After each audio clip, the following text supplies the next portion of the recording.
police and giving them the resources that would allow them to do a more effective job community policing.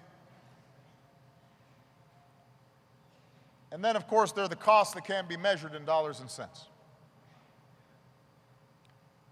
Because the statistics on who gets incarcerated show that by a wide margin, it disproportionately impacts communities of color.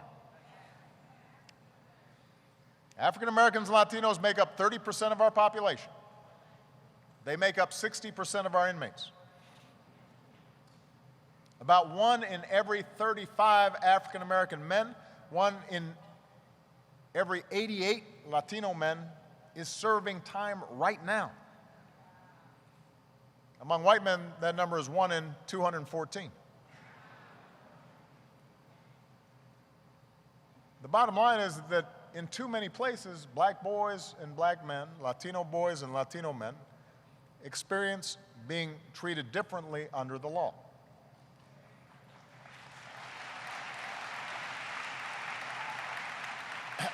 And I want to be clear, this is not just anecdote. This is not just barbershop talk. A growing body of research shows that people of color are more likely to be stopped, frisked, questioned, charged, detained. African Americans are more likely to be arrested. They are more likely to be sentenced to more time for the same crime.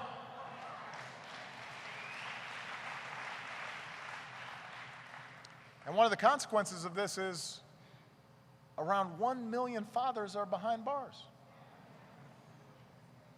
Around 1 in 9 African American kids has a parent in prison. What is that doing to our communities? What's that doing to those children? Our nation's being robbed of men and women who could be workers and taxpayers, could be more actively involved in their children's lives, could be role models, could be community leaders.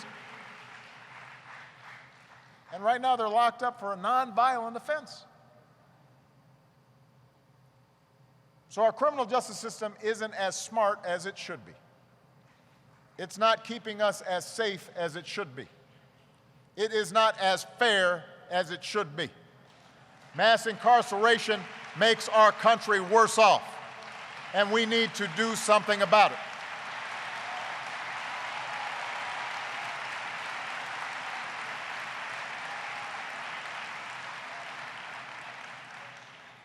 But here's the good news.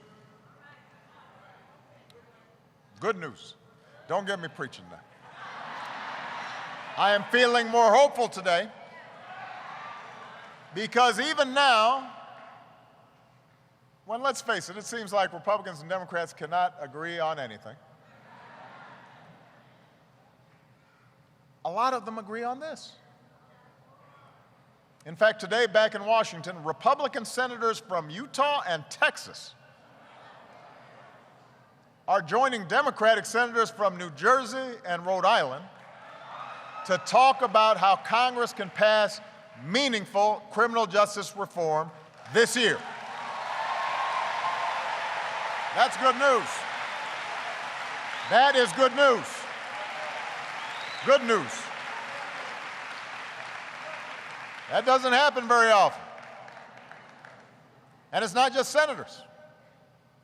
This is a cause that's bringing people in both the houses of Congress together. It's created some unlikely bedfellows. You've got Van Jones and Newt Gingrich. You've got Americans for Tax Reform and the ACLU. You've got the NAACP and the Koch brothers.